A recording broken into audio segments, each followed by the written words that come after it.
Okay. Da har jeg startet det. Okay, and welcome everyone to this webinar from the E39 project.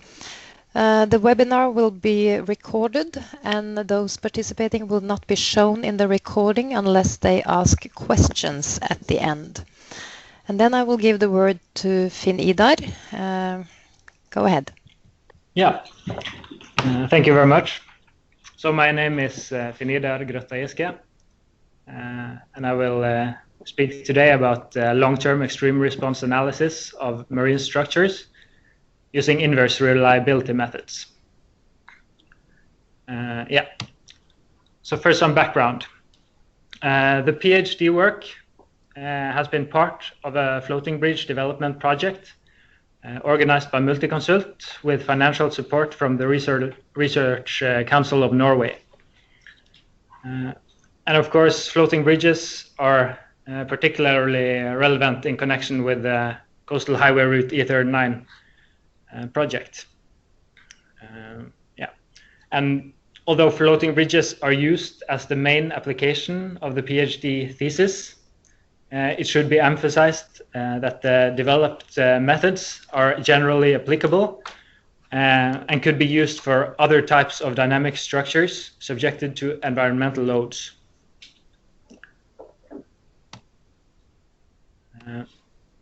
So the research has been carried out as a PhD at NTNU under the supervision of Bernt Leira and Ole Øyseth. And my thesis was defended before Christmas last year. And the thesis is available via ResearchGate. And it is a collection of 4 journal publications, which are listed here. And these can also be found via my profile at ResearchGate. So the overall goal for this work has been to develop more efficient yet accurate methods for full long-term extreme response analysis of marine structures. And this has been achieved by the following objectives. An accurate and efficient method for computation of cross-spectral densities has been developed. We have studied and compared models for long-term extreme response.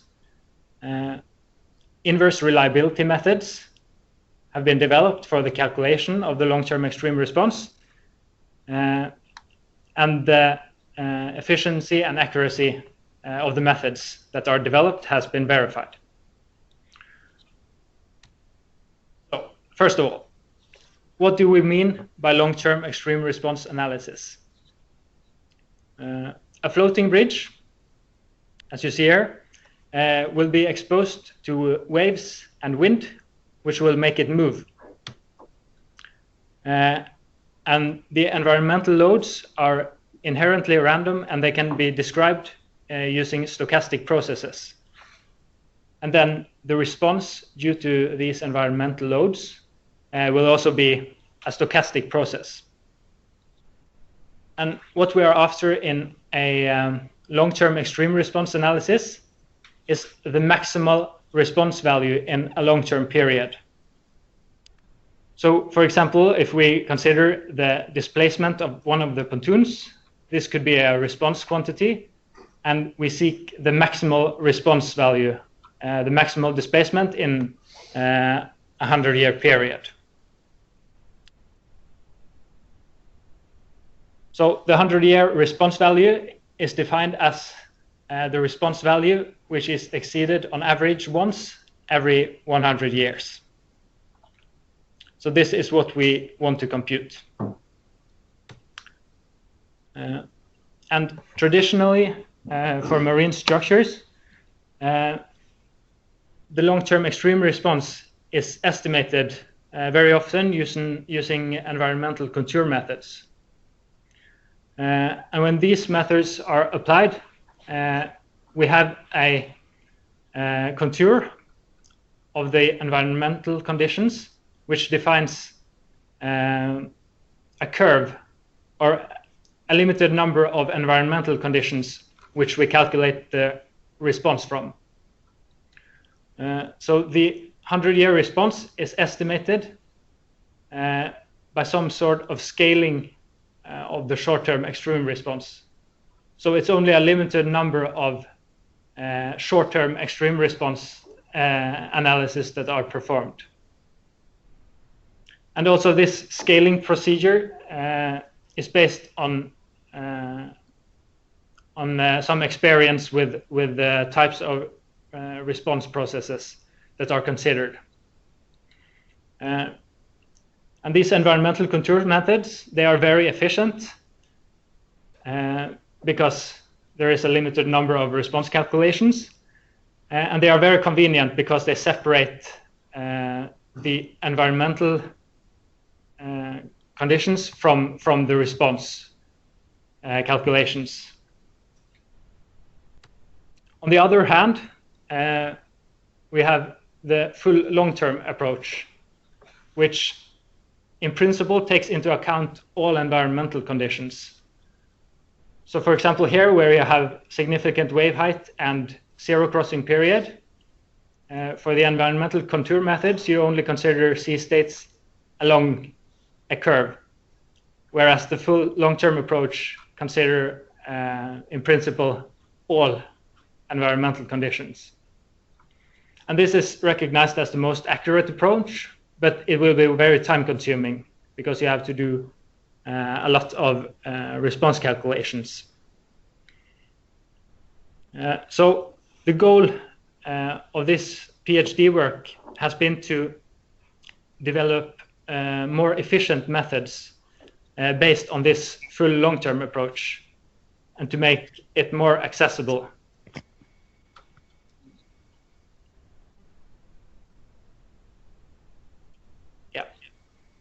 So for the long-term extreme response analysis, there are different components. We have to describe the wave loads by stochastic processes. And this is considered in paper 1 of the PhD thesis. We have to calculate the structural response. And we have to describe the long-term variations of the parameters of the environmental loads. And these are combined in a long-term extreme response model. And finally, you need solution methods to calculate the long-term extreme response. So this part here is the short-term statistics where you calculate the response for a given sea state, and then these are combined for different sea states in the long-term extreme response model.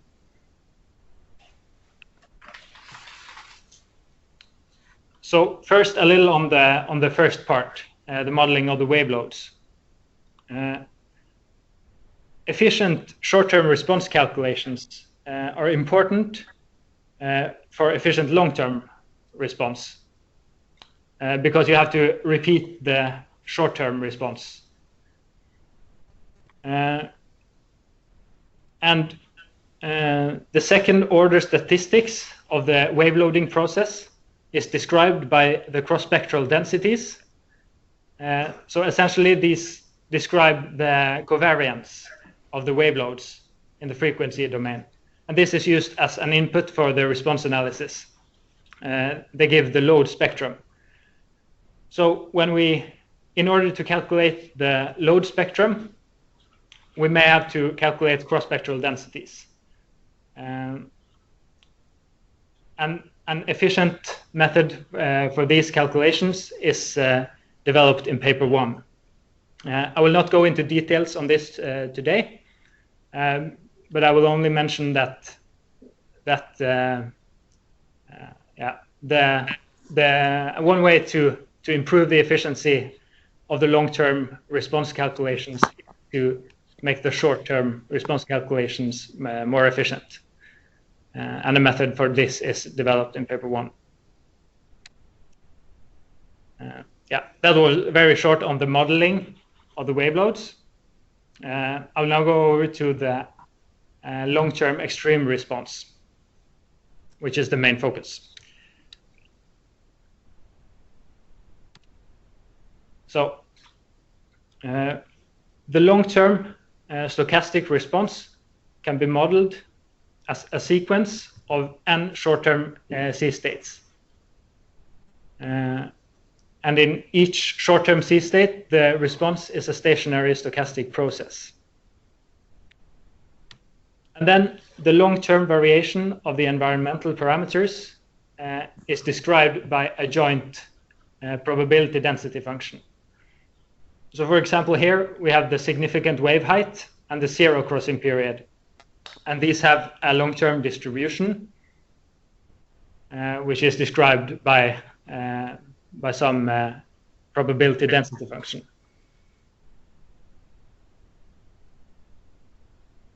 Yeah.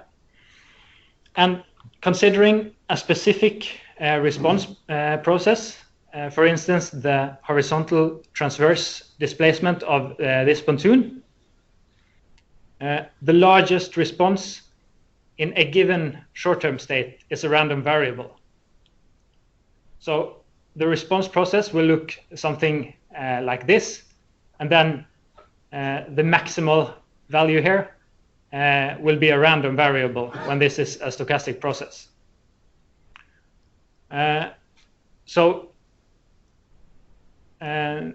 We have, from the short-term statistics, we have a short-term extreme value distribution, which gives the distribution of this largest response in a given short-term state.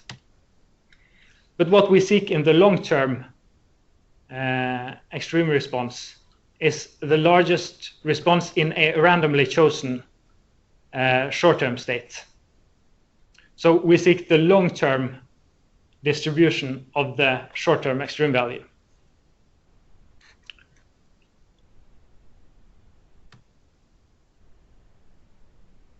Yeah.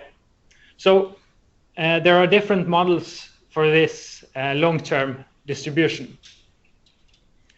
The exact long-term distribution is obtained when you use an ergodic average.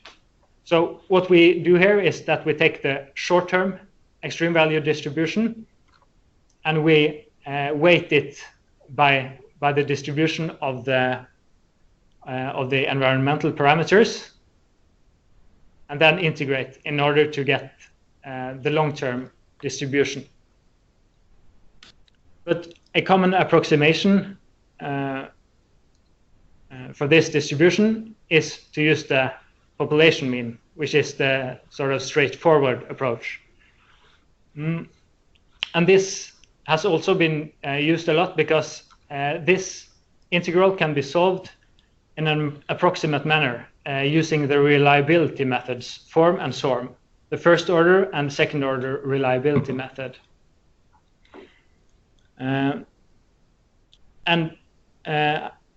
What we have looked at when comparing these models is that this population mean model will be unconservative. It will underestimate the extreme response. Therefore, we would like to be able to use reliability methods also for this formulation.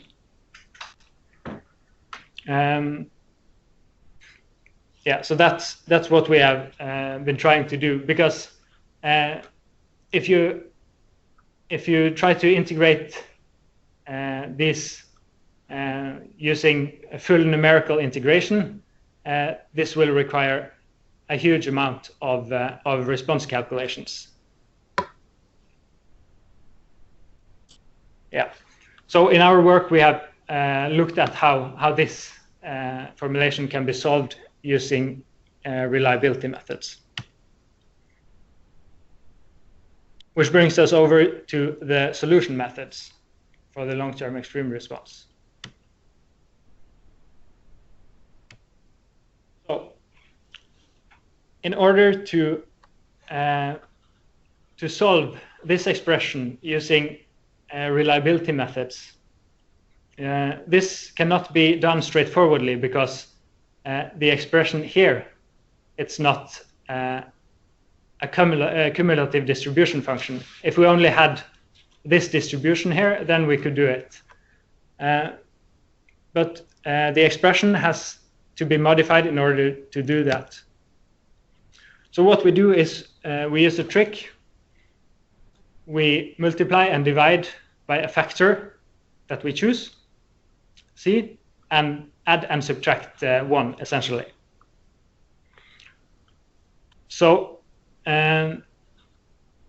here we have this expression, and this is almost, this is what is plotted by the red lines on the figure, and this is almost a cumulative distribution function, only that a cumulative distribution function cannot have negative values. So what we do is that we approximate this by cutting off at 0. So you see the black dashed lines here. They go along the red lines here and then are cut off at 0. And by approximating this expression by a cumulative distribution function, we are able to solve this integral using the reliability methods. And also by choosing some large value for the parameter C, we see that a larger portion of the red curve is included when we use larger values for C. Yeah. So usually the first order and second order reliability methods are used to calculate probabilities. And this means that we can estimate the long-term distribution for given values of the exceedance level of the response. However, if what we are really after is the level of the response that gives a certain probability, then forward form is impractical because then a value for this is given and we need to find the corresponding value of the response. So in order to calculate characteristic values of the extreme response, or the response value with a 100-year return period, then we require the long-term distribution to have a given value, and we want to find the response level that corresponds to this value. And this can be done by using inverse reliability methods. These methods provide specialized algorithms to solve the problem directly.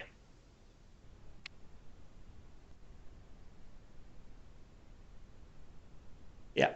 So when these inverse reliability methods are used,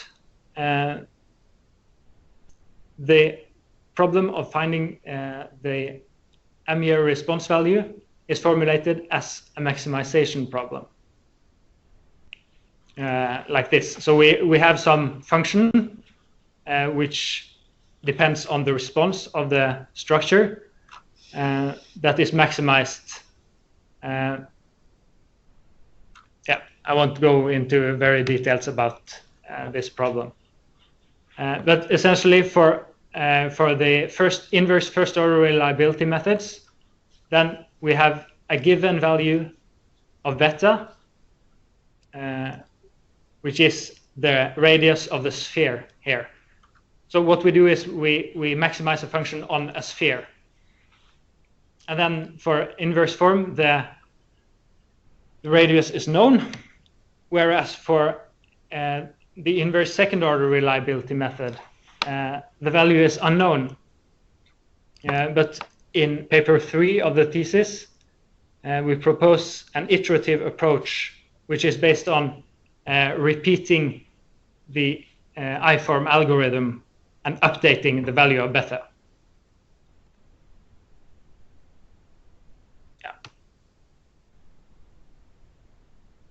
So the proposed inverse reliability methods that are developed in the PhD work, they have been tested first for a single degree of freedom system.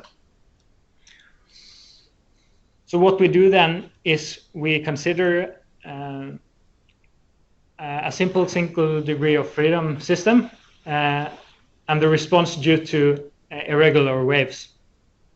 So we have a transfer function for the response, which is given in terms of a natural frequency. And by varying the value for the natural frequency, we get different response processes.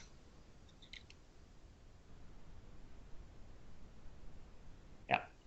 And we have a wave spectrum, which is defined by the significant wave height and the zero crossing period. So that is used as the load spectrum, and we have a given environmental distribution for the significant wave height and the zero crossing period. And we can check for different response processes by varying the value of the natural frequency. So, for comparison, the exact M-year response has been calculated using full numerical integration. Then we use 40,000 short-term response calculations in order to get the exact values. So these values here, they will be the exact values that we want to approximate. We have also calculated the values we get when we use our approximation directly. That's the red curve here. So that is the approximation to the exact long-term formulation that we use. This is used to identify what is the error of the approximation and what is the error of the first order and second order reliability method. So for the 100-year response, we get these values, and the errors are given here.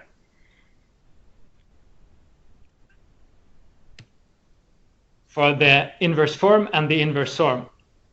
And what we see in this case is that actually inverse form performs better than inverse SORM in most of the cases here. But this is because of a cancellation effect between the error of the approximation and the error of the method. But this is not an effect that is in any way guaranteed.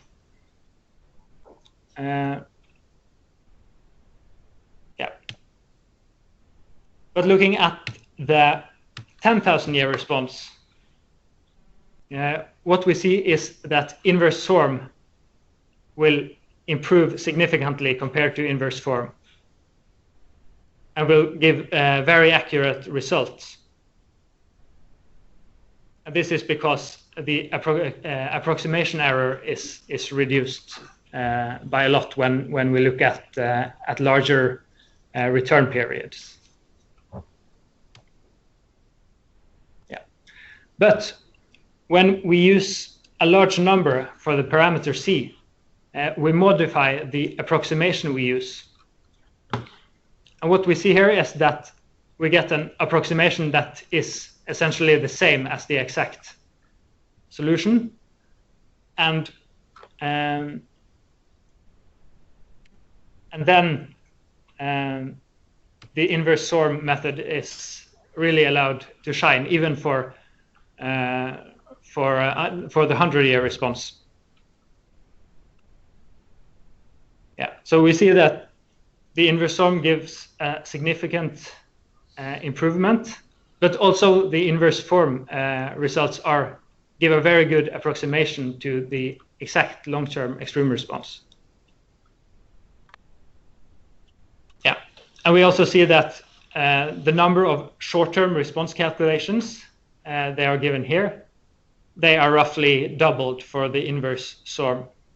So we get so the inverse SORM method takes roughly double the computational effort,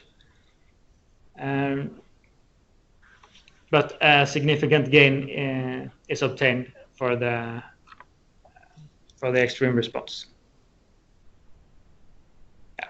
And for most of the cases here, we see that the number of short-term response calculation is less than 100. And this is very efficient, considering the fact that the results correspond to a full long-term analysis. Yeah, and for the 10,000-year response, again we get a very small error for the approximation, and the inverse SORM method gives very good results. So finally, in the last paper of the thesis, in paper 4, the application of these methods have been demonstrated for a floating bridge in order to verify the applicability of the methods and their efficiency for a complex structure. So we consider the M-year response for a long span pontoon bridge. So we consider an S-shaped floating bridge, which is modeled with a quite simple model in Abacus. And then the waves are modeled as a stochastic process in terms of the significant wave height, the zero crossing period, and the main direction of the waves. And we consider the horizontal transverse displacement of this pontoon. And we consider 4 different environmental models. In the first one here, all the parameters are modeled as random variables. In the second here, only the direction and significant wave height are random variables, and the zero crossing period is given as a function of the significant wave height. And these last 2 are 2 different models where the main wave direction is fixed.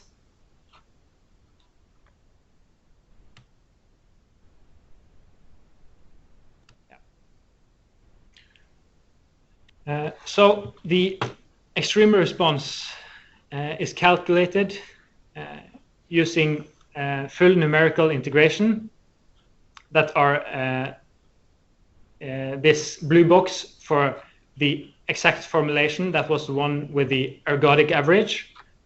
And we also have compared with the approximate formulation, which was the other extreme response model. So what we see here is that for the exact results, the approximate formulation, it gives an underestimation. These values are lower than for the exact formulation. Yeah.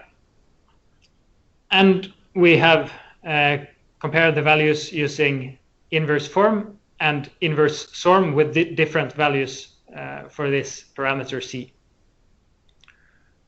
And especially the inverse SORM with C chosen as some large value gives very good estimates for the long-term extreme response. So these are quite good approximations to these, which are the exact values. Yeah, and for the 10,000-year response, we also see that the approximate formulation gives an underestimation, and and the inverse SORM method performs very good.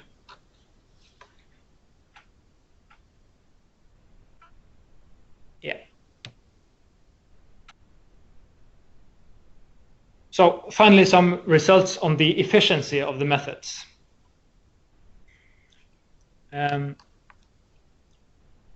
here we have given the number of short-term response calculations that are needed in order to calculate the long-term extreme response.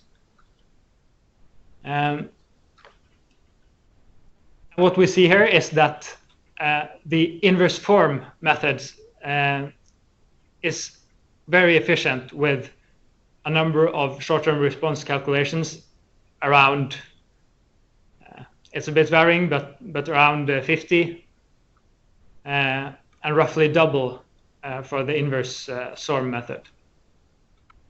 But for the exact full numerical integration, we of course use a very large number of short-term response calculations.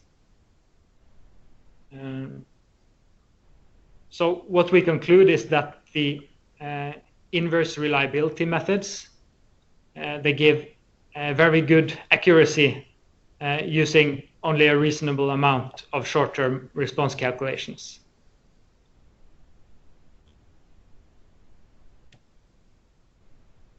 Yeah.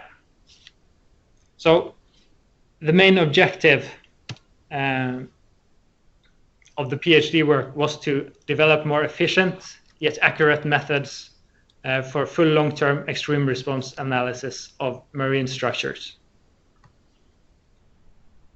This has been achieved by developing an accurate and efficient method for the computation of cross-spectral densities.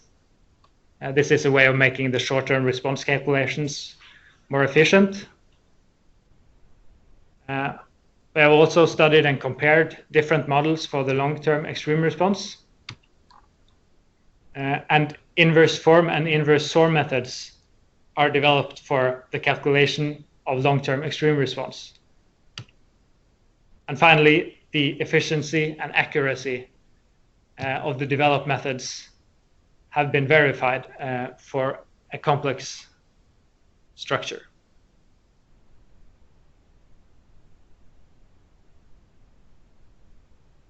Yeah, that's it.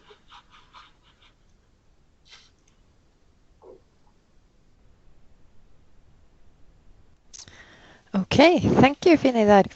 And now it's possible to ask questions. Either you can write the questions in the column on the side, or you can ask them.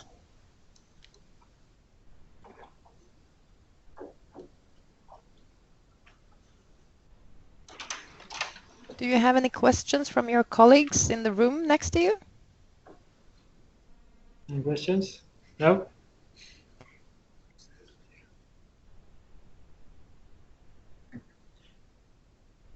No, I don't think there are any questions. I would just like to make a comment. Is it Shu I'm hearing? Yeah. Okay, you can. I'll make a comment first. I was very relieved when you told me that the inverse reliability calculations made such good comparison to the real thing. So that is good to know. And then I will give the word to Shu. Okay, thank you. I just I would like to ask, how do you think, what is the pathway of this method to, for example, our daily engineering practice? Do you have any kind of thought, like how we can apply this in the so-called common engineering design path? Yeah, I think what is commonly done in practice is that you have a mid-ocean report, which gives the environmental contour. So if a model of the environmental parameters can be established based on this, then we can use the model of these environmental parameters and combine them with response calculations in order to use these methods to calculate the long-term extreme response. Of course, this is more challenging because we have to combine the response calculations with the model for the environmental parameters. But I think that the gain here is quite important, because for the environmental contour methods, the experience that is gained is that has been gained is very important, and especially for these E39 bridge crossings, there of course aren't very much experience on the response, and then I think it is important to be able to use the more sophisticated methods in order to have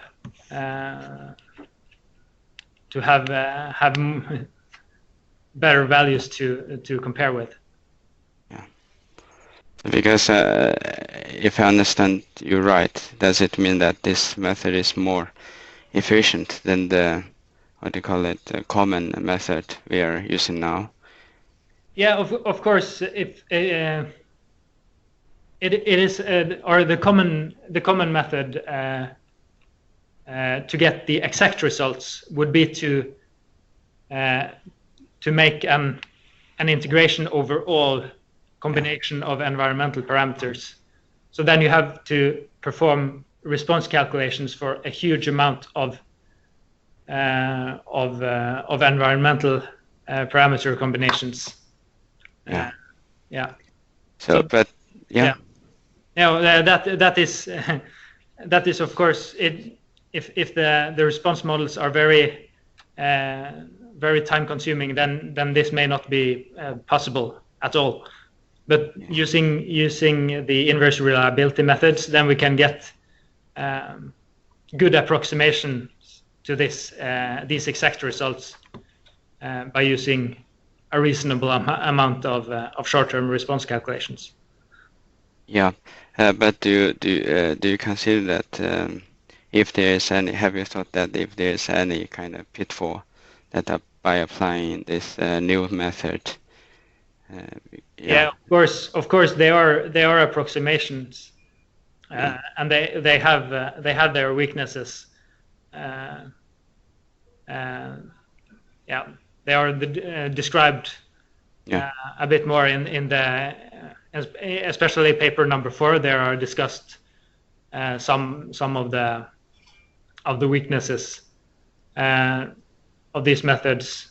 Of course, they are not exact, but they give a more consistent approximation to the exact extreme long-term extreme response. Okay, thank you. I think it's a very good work. Thank you. Thank you.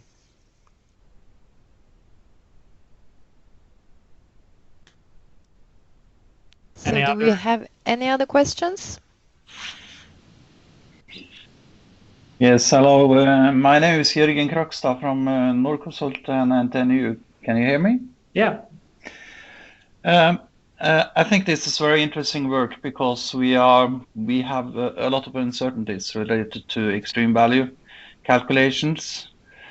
But we know from other industries that we are usually able to calculate a quantile as an alternative to using a full long-term simulation. Yeah. And using the contour method. Yeah. For these bridges, you probably have to combine both wave loads and wind loads consistently also. And you need to estimate the quantile based on these more sophisticated methods. Have you any thoughts of how we should do that in practice? Yeah, it is discussed a little in the paper number 4, where we have shown how these quantiles can be can be determined by comparing with these full long-term methods. Yeah, so they can be used to identify what quantiles should be used, because these quantiles, they are of course based on experiencing and calibration towards the exact long-term extreme responses. Yes, thank you.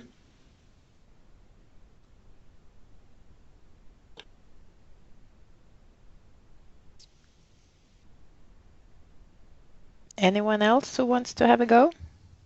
Could I have a follow-up question? How much more complicated is it if you condition with the wind as well? Yeah, in principle it's not, or in principle the methods will be the same, but you have to have a combined environmental model including the wind parameters. So then you get more environmental parameters, but in principle the methods are not limited to two or to two environmental parameters. You could include the wind speed as an environmental parameters, but of course, yeah. So that is more a question of the modeling of the distribution of the environmental parameters. Yeah.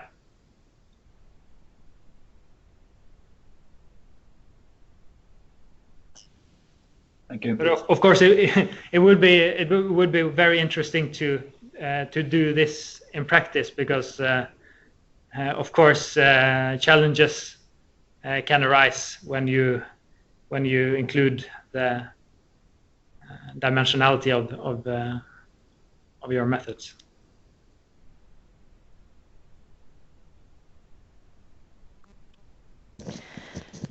Could I ask a question about that? This method if you compare it to the old method, how much longer time would you need, and what would the cost be compared to the other method? Compared to environmental contour methods, it would be, of course, more time consuming, but what we have experienced from we are working now on a conference paper where we use a more sophisticated floating bridge model, and then we see that an extreme response calculation can be performed in maybe 4 or 5 hours, and this is actually it's quite reasonable considering that it is a full long-term approach. Using a contour method would, just to say some rough number, maybe it could take half an hour, in comparison. So maybe 5 or 10 times as long time. Okay. But would you recommend that we would do this calculation on specific parts of the bridge or the whole bridge, or what is your recommendation? Yeah, of course, one of the limitations of this method is that you have to consider a specific response quantity at a time. So then this should probably be used to check critical responses at locations which have already been identified as critical. Yes. Okay, thank you. Thank you. Do we have any more questions? Yeah, I have one question, because I haven't so much, this is Jørgen Krogstad again, so much experience with using contour method or these long-term full methods in fjords. And there is what I'm asking about is, do you have sufficient amount of data in your scatter diagram to do a robust reliability analysis? Because you don't have so many combinations of underdeveloped and developed sea states as you have in more open waters. Have you been considering that? No, we haven't been considering that in the PhD work, and of course the big question mark for the overall accuracy of the long-term extreme response analysis is of course the environmental modeling, and in our work we have just assumed that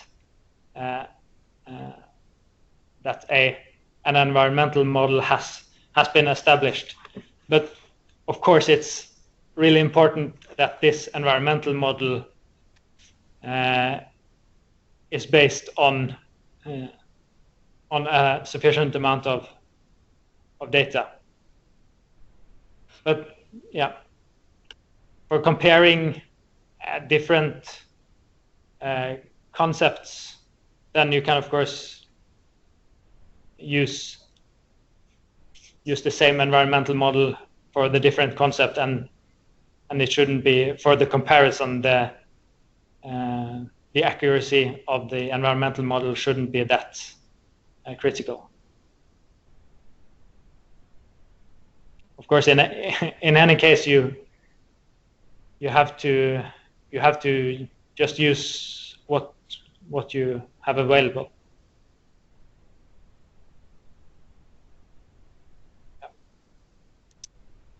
Okay, thank you. I think we are getting to the end here, and I would just like to remind everyone that on October 19th, René Arismedi will present the risk-based maintenance optimization and structural reliability. Same time next Friday. Okay, so then I think we say thank you to Finn Idar. Great presentation, interesting work. And we can stop the recording now.